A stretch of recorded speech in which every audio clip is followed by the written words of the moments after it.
ظهرك على طول وجعك، عندك تنميل في الايدين او شكشكة في الرجلين، عندك ألم غير مفهوم في الاعصاب وبيسمى معاك في الظهر كله، يبقى الفيديو ده ليك.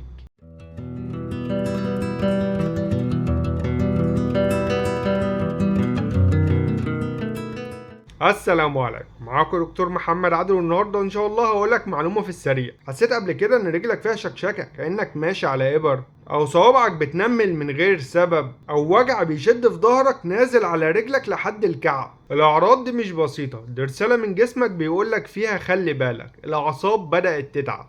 التهاب الاعصاب مش مجرد وجع، ده مرض ممكن يدمر حياتك لو ما تعالجش بدري. في منه اللي بيجي بسبب السكر، وفي اللي مرتبط بعرق النسا، وفي اللي سببه بعض الادويه او نقص الفيتامينات.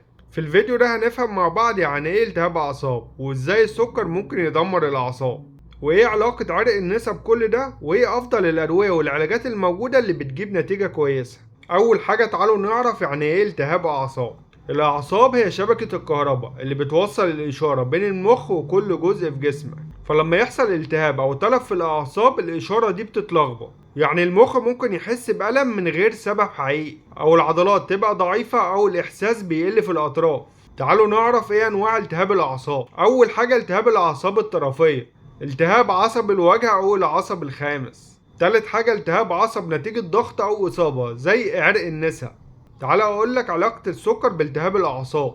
مرض السكر من اكتر الاسباب اللي بتسبب التهاب الاعصاب الطرفية، وده لان ارتفاع السكر لفترة طويلة في الدم بيبدأ يبوظ الشعيرات الدموية الصغيرة اللي بتغذي الاعصاب، والنتيجة ان الاعصاب بتضعف وبتموت بالتدريج. تعالى اقولك على اشهر الاعراض: تنميل في الايدين او الرجلين، ألم حارق او لسع كهرباء، ضعف في الاحساس بالحرارة او اللمس، واحيانا جروح في القدم من غير حتى ما المريض يحس بيها.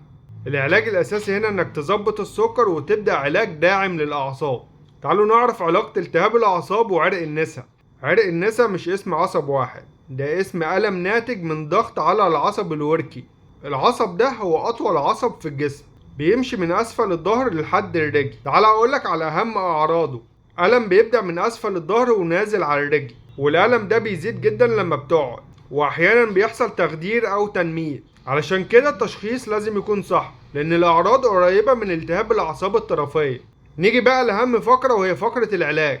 العلاج بيتقسم ل3 مراحل رئيسية. أول حاجة لازم نعالج السبب، لو السكر مش مظبوط لازم يتظبط الأول، ولو في نقص فيتامينات لازم نبدأ بتعويضها. تاني حاجة هنتكلم عنها هي الأدوية اللي بتغذي الأعصاب، ودي أهم مجموعة بتساعد العصب إن هو يتجدد وكمان يشتغل صح. اهمهم الفيتامين بي كومبلكس زي فيتامين بي 1 وبي 6 وبي 12، موجودين في الصيدليه باشكال كتير. في الاقراص زي النيوروتون والنيوروفيت، وكمان الميلجا ادفانس، وكمان في منها الباتشات زي الليميتلس بي كومبلكس، ودي لازات بتتحط على اللسان وبتدوب في وقتها، وموجوده كمان في الامبولات زي الليفابايون والامنوفورا وكمان النيوروتون. تاني حاجه نتكلم عنها مضادات الاكسده، الالفا لايبويك اسيد زي السيتوسيد وكمان الالفا فيم، ودي بتتاخد مرة يوميا قبل الأكل بساعة. ده مضاد أكسدة قوي بيحسن الإحساس وبيقلل التنميل والحرقان، وخصوصا لمرضى السكر.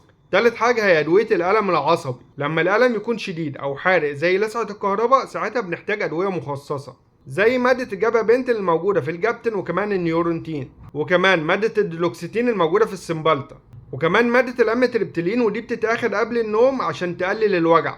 الأدوية دي لازم تتاخد تحت إشراف طبي، لأنها محتاجة جرعات متدرجة وكمان متابعة. رابع حاجة نتكلم عنها هي العلاج المساعد زي العلاج الطبيعي، وكمان المشي المنتظم، والتغذية الغنية بفيتامين بي، وكمان تجنب التدخين والكحول. تعال أقولك على التركيبة المثالية لعلاج التهاب الأعصاب. ملجأ أو نيوروتون أقراص بتاخد بعد الأكل مرتين يوميا، السيتوسيد 600 قرص قبل الأكل مرة واحدة يوميا، ولو الألم شديد ممكن تاخد الدلوكسيتين مرة واحدة بس بالليل، بس تحت إشراف طبي. في حالات نقص فيتامين بي 12 ممكن تاخد الديبوفيت عضل كل اسبوع. ومتنساش طبعا المشي اليومي وتقليل السكريات وشرب ميه كفايه. بيبدأ التحسن من 3 ل 4 اسابيع، بس لازم تستمر على العلاج. لازم تعرف ان الاعصاب مش بتتعب فجأة، هي بتفضل تبعتلك في اشارات بسيطة زي الشكشكة والتنميل والوجع البسيط، لحد ما في يوم تكتشف انك مش قادر تمشي زي الاول. متستهونش باي عرض بسيط، واهتم باعصابك كأنها كنز، لأنها فعلا هي اللي بتحرك كل حاجة فيك. العصب اللي بيتصلح النهاردة هو الألم اللي مش هتحسه بكرة. يا رب تكون استفدتوا من الفيديو، لو عندك سؤال سيبه في الكومنتات وأرد عليك. متنساش اللايك والسبسكرايب والشير. سلام.